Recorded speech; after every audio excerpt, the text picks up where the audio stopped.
Jai Sri Krishna. This video is for Gita Olympiad 2025. Om Shri Paramatmane Namaha. Shrimad Bhagavad Gita अथ दशमोऽध्यायः. श्रीभगवानुवाच भूय एव महाबाहो शृणु मे परमं वचः यत्तेऽहं प्रीयमाणाय वक्ष्यामि हितकाम्यया न मे विदुःसुरगणः प्रभवन्न महर्षयः अहमादिर्हि देवानां महर्षीणां च सर्वशः यो मामजमनादिं च वेत्ति लोकमहेश्वरम् असम्मूढः समर्थ्येषु सर्वपापैः प्रमुच्यते बुद्धिर्ज्ञानमसम्मोहः क्षमा सत्यं दमः शमः सुखं दुःखं भवो भावो भयं चाभयमेव च अहिंसा समता तुष्टिस्तपोदानं यशो यशः भवन्ति भावा भूतानां मत्त एव पृथग्विधाः महर्षयः सप्त पूर्वे चत्वारो मनवस्तथा मद्भावा मानसा जाता येषां लोक इमाः प्रजाः एतां विभूतिं योगं च मम यो वेत्ति तत्त्वतः सोऽविकम्पेन योगेन युज्यते नात्र संशयः अहं सर्वस्य प्रभवो मत्तः सर्वं प्रवर्तते इति मत्वा भजन्ते मां बुधा भावसमन्विताः मच्चित्ता मद्गतप्राणा बोधयन्तः परस्परं कथयन्तश्च मां नित्यं तुष्यन्ति च रमन्ति च तेषां सततयुक्तानां भजतां प्रीतिपूर्वकं ददामि बुद्धियोगं तं येन मामुपयान्ति ते तेषामेवानुकम्पार्थम् अहमज्ञानजन्तमः नाशयाम्यात्मभावस्थो ज्ञानदीपेन भास्वता अर्जुन उवाच परं ब्रह्म परं धाम पवित्रं परमं भवान् पुरुषं शाश्वतं दिव्यम् आदिदेवमजं विभुम् आहुस्त्वां ऋषयः सर्वे देवर्षिर्नारदस्तथा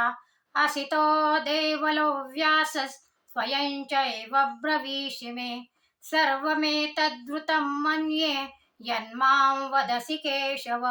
न हि ते भगवन् व्यक्तिं विदुरदेवानदानवाः स्वयमेवात्मनात्मानं वेत्थत्वं पुरुषोत्तम भूतभावन भूतेश देवदेव जगत्पते वक्तुमर्हस्य शेषेण दिव्या ह्यात्मविभूतयः याभिर्विभूतिभिर्लोका निमास्त्वं व्याप्य तिष्ठसि कथं विद्यामहं योगिं त्वां सदा परिचिन्तयन् केषु केषु च भावेषु चिन्त्योऽसि भगवन्मया विस्तरेणात्मनो योगं विभूतिं च जनार्दन भूयः कथय तृप्तिर्हि शृण्वतो नास्ति मे मृतं श्रीभगवानुवाच हन्त ते कथयिष्यामि दिव्या ह्यात्मविभूतयः प्राधान्यतः कुरु श्रेष्ठ नास्त्यन्तो विस्तरस्य मे अहमात्मा गुडाकेश सर्वभूताशयस्थितः अहमादिश्च मध्यं च भूतानामन्त एव च आदित्यानामहं विष्णुर्ज्योतिषां रविरंशुमान् मरीचिर्मरुतामस्मि नक्षत्राणामहं शशि वेदानां सामवेदोऽस्मि देवानामस्मि वासवः इन्द्रियाणां मनश्चास्मि भूतानामस्मि चेतना रुद्राणां शङ्करश्चास्मि वित्तेषो यक्षरक्षसां वसूनां पावकश्चास्मि मेरुशिखरिणामहं पुरोधसां च मुख्यं मां विद्धि पार्थ बृहस्पतिं सेनानीनामहं स्कन्दः सरसामस्मि सागरः महर्षीणां भृगुरहं गिरामस्मि एकमक्षरं यज्ञानां जपयज्ञोऽस्मि स्थावराणां हिमालयः अश्वत्थः सर्ववृक्षाणां देवर्षीणां च नारदः गन्धर्वाणां चित्ररथः सिद्धानां कपिलो मुनिः उच्चैश्रवसमश्वानां विद्धि माममृतोद्भवम् ऐरावतं गजेन्द्राणां नराणां च नराधिपम् आयुधानामहं वज्रं धेनूनामस्मि कामधुक् प्रजनश्चास्मि कन्दर्पः सर्पाणामस्मि वासुकिः अनन्तश्चास्मि नागानां वरुणो यादसामहं पितॄणामर्यमा चास्मि यमः संयमतामहं प्रह्लादश्चास्मि दैत्यानां कालः कलयतामहं मृगाणां च मृगेन्द्रोऽहं वैणतेयश्च पक्षिणां पवनः पवतामस्मि रामः शस्त्रभृतामहं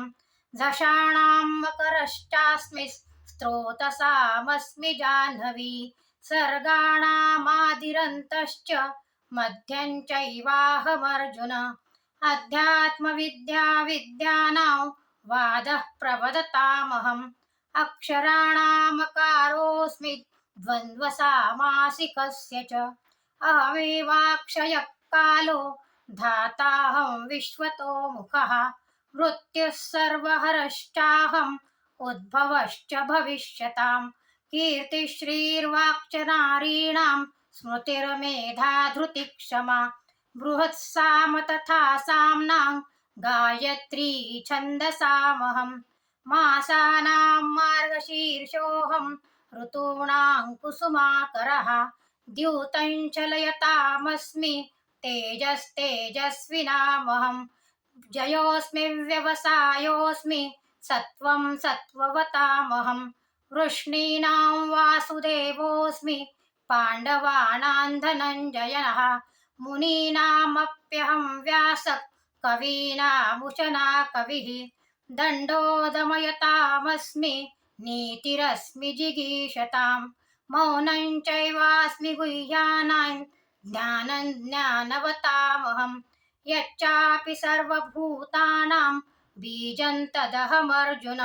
न तदस्ति विना यत्स्यान् मया भूतं चराचरं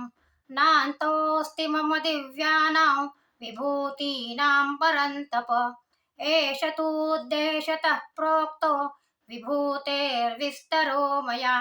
यद्यद्विभूतिमत्सत्त्वं श्रीमदूर्जितमेव वा तत्तदेवावगच्छत्वं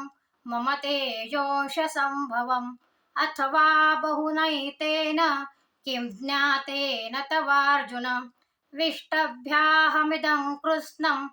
एकांशेन स्थितो जगत् ॐ